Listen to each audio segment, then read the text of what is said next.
दोस्तों, आज हम बात कर रहे हैं इतिहास के सबसे विवादित नामों में से एक विनायक दामोदर सावरकर की। आज देश की राजनीतिक विचारधारा में कुछ पॉलिटिकल पार्टियां इन्हें अपना हीरो मानती है, वहीं दूसरी ओर कई पार्टियां इनकी देशभक्ति पर ही सवाल उठाती है।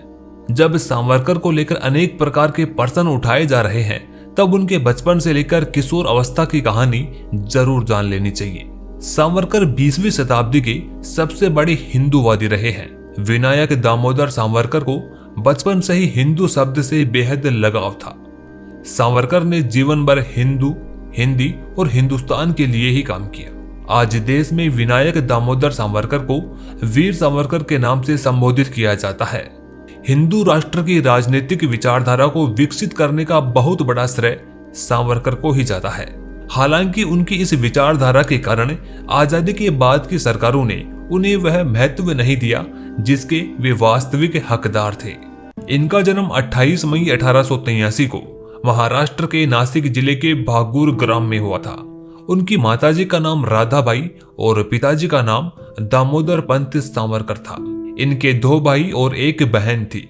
बचपन से ही ये काफी पढ़ाकू थे और केवल 8 से 10 साल की उम्र से ही कविताएं लिखना शुरू कर दी थी। साल 1901 में यमुनाबाई के साथ उनका विवाह हुआ और साल 1902 में मैट्रिक की पढ़ाई पूरी करके इन्होंने पुणे के फर्ग्यूसन कॉलेज से बीए किया। कॉलेज में वो राष्ट्रभक्ति से ओतप्रोत ओजस्वी भाषण देते थे। उनके जीवन पर छत्रपति शिवाजी का बहुत ही गहरा प्रभाव था। शिवाजी को ये अपना आदर्श मानते थे और श्यामजी कृष्ण वर्मा ने इन्हें इंग्लैंड भेजने और अपनी पढ़ाई को आगे बढ़ाने में मदद की। सावरकर ने लंदन के ग्रेज इन लॉ कॉलेज में प्रवेश लेने के बाद इंडिया हाउस में रहना आरंभ कर दिया था। लंदन में वीर सावरकर ने अपने साथी भारतीय छात्रों को स्वतंत्रता के लिए प्रेरित किया और अंग्रेजों के खिलाफ लड़ने के लिए एक संगठन फ्री इंडिया सोसाइटी का गठन किया। लंदन में रहते हुए उनकी मुलाकात लाला हरदयाल से हुई, जो उन दिनों इंडिया हाउस की देखरेख करने का काम किया करते थे। 1 जुलाई 1909 को मदनलाल ढींगरा ने विलियम हर्ट कर्जन वाइल की गोली मारकर के हत्या कर दी। मदनलाल ढींगरा सावरकर के दोस्त और अनुयायी थे। सावरकर ने ढींगरा को राजनीतिक और कानूनी सहयोग दिया, लेकिन बाद में अंग्रेज सरकार ने एक गुप्त और प्रतिबंधित परीक्षण करके ढींगरा को मौत की सजा सुना दी। इससे हुआ क्या कि लंदन में रहने वाले भारतीय छात्र भड़क गए। सावरकर ने भी मदनलाल ढींगरा को एक देशभक्त बताया, जिससे यह विद्रोह और भी ज्यादा उग्र हो गया। सावरकर की इन एक्टिविटीज को देखते हुए अंग्रेज सरकार ने उन्हें भी हत्या की योजना में शामिल होने और पिस्तौल भारत भेजने के जुर्म में फंसा दिया, जिसके बाद सावरकर को लंदन में ही गिरफ्तार कर लिया गया। जब उन्हें लंदन से गिरफ्तार करके भारत लाया जा रहा था, तो उन्होंने जहाज से ही भागने की योजना बनाई। जब वो जहाज फ्रांस के मोर्से बंदरगाह पर एंकर हुआ, तो सावरकर जहाज के शौचालय के पोर्ट होल से बीच समुद्र में कूद गए। जब वो तैरकर भाग रहे थे, तो सुरक्षा कर्मियों ने उन पर गोलियां भी चलाई, लेकिन वो बच निकले। तैरने के दौरान सावरकर को चोट भी लगी और उससे खून भी बहने लगा था। सुरक्षा कर्मी भी समुद्र में कूद गए और तैर करके उनका पीछा करने लगे। सावरकर करीब 15 मिनट तैरकर तट पर पहुंच गए थे। कहा जाता है कि उनके दोस्त के साथ उन्होंने वहां से भागने की योजना बनाई थी, लेकिन ऐन वक्त पर उनका दोस्त वहां पर पहुंचने में लेट हो गया, जिसकी वजह से सुरक्षा कर्मियों ने उन्हें पकड़ लिया। दोस्तों, सावरकर की इस गिरफ्तारी का फ्रेंच सरकार ने भी ब्रिटिश सरकार का विरोध किया था। उन्हें 25-25 साल की 2 अलग अलग सजाएं सुनाई गई और सजा काटने के लिए भारत से दूर अंडमान यानी कि काला पानी भेज दिया गया। दोस्तों, काला पानी की सजा बीते जमाने की एक ऐसी सजा थी जिसके नाम से कैदी कांपने लगते थे। इसे जेल में कुल 698 कोठरियां बनी थी और प्रत्येक कोठरी 15 बाई 8 फीट की थी। इन कोठरियों में 3 मीटर की ऊंचाई पर रोशनदान बनाए गए थे, ताकि कोई भी कैदी दूसरे कैदी से बात न कर सके। सावरकर को कोठरी नंबर 52 में रखा गया था। यह जेल गहरे समुद्र से घिरी हुई थी, जिसके चारों ओर कई किलोमीटर तक सिर्फ और सिर्फ समुद्र का पानी ही नजर आता था। यहाँ कैदियों को बहुत ही कठिन मेहनत करनी पड़ती थी। नारियल छीलकर उनमें से तेल निकालना पड़ता था। साथ ही कोल्हू में बेल की तरह जूत कर सरसों व नारियल का तेल भी निकालना होता था। इसके अलावा जेल के बाहर के जंगलों को साफ कर दलदली भूमि वह पहाड़ी क्षेत्रों को भी समतल करना होता था और जब वो रुक जाते थे तो उन्हें कड़ी सजा मिलती थी। उन्हें बेंत व कोड़ों से पीटा जाता था। इतना सब कुछ करने के बाद भी उन्हें भरपेट खाना भी नहीं दिया जाता था। साथियों, जेल में रहकर के सावरकर ने the history of the war of Indian independence नामक एक बुक लिखी थी, जिसमें उन्होंने 1857 के सिपाही विद्रोह में इस्तेमाल किए गए छापामार युद्ध के तरीकों के बारे में लिखा था। ये बुक एक सनसनीखेज बन गई थी, जिसने पूरे ब्रिटिश शासन को हिला के रख दिया था।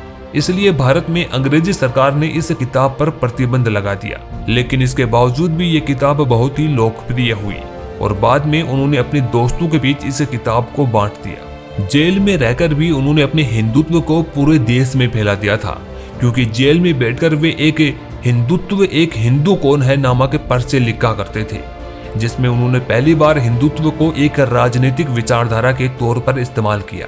इन पर्चों को वे चुपचाप जेल के बाहर किसी के हाथ बंटवा दिया करते थे, जिससे धीरे धीरे वे पर्चे पूरे देश में प्रकाशित होते चले गए और सबके बीच में फैल गए। सावरकर उन लेखकों में से थे जिन्होंने सबसे पहले ये कहा था कि 1857 का सिपाही विद्रोह वास्तव में भारतीय स्वतंत्रता का प्रथम संग्राम था। उनके मन में उस संघर्ष के योद्धाओं के लिए अतिशय श्रद्धा और प्रशंसा की भावना थी। दोस्तों, साल 1920 में वल्लभ भाई पटेल और बाल गंगाधर तिलक के कहने पर ब्रिटिश कानून ना तोड़ने और विद्रोह ना करने की शर्त पर उनकी रिहाई हो गई।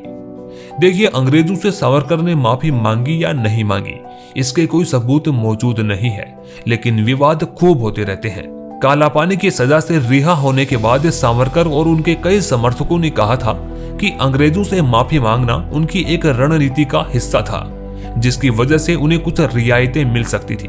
सावरकर जानते थे कि सालों जेल में रहने से भूमिगत रहकर के उन्हें काम करने का जितना मौका मिले उतना अच्छा है। उन्होंने ये सोचने में समय नहीं गवाया कि उनकी रिहाई पर इतिहास उनको कैसे याद रखेगा।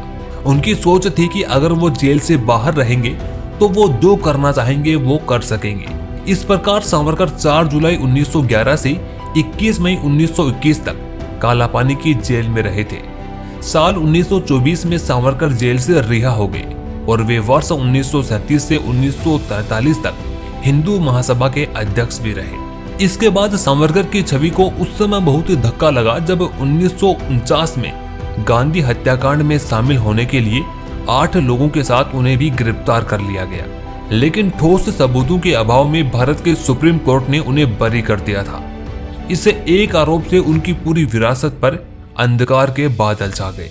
हालांकि वो भारतीय राष्ट्रीय कांग्रेस और महात्मा गांधी के आलोचक थे और उन्होंने 1942 के भारत छोड़ो आंदोलन का भी विरोध किया था, क्योंकि सावरकर कभी भी नहीं चाहते थे कि भारत को 2 टुकड़ों में बांट दिया जाए। इसलिए वे विभाजन के लिए कभी भी सहयोग में नहीं रहे।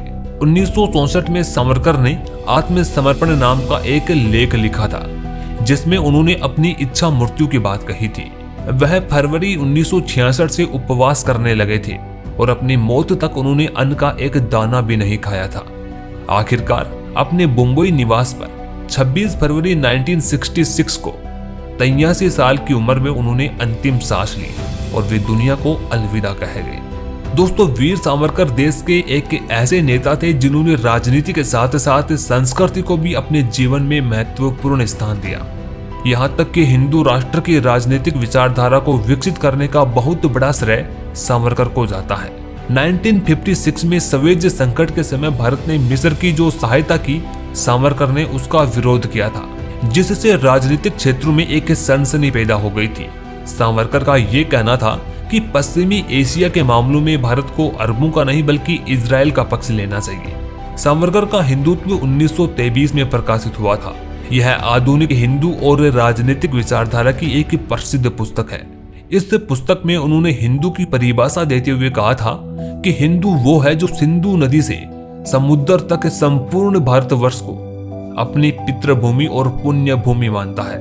हिंदू वो है जिसके मन में सिंधु से ब्रह्मपुत्र और हिमालय से कन्याकुमारी तक के समस्त भौगोलिक प्रदेश के प्रति अनुराग है। सावरकर के अनुसार हिंदुत्व की धारणा हिंदूवाद यानी कि हिंदुइज्म की धारणा से भी अधिक व्यापक है।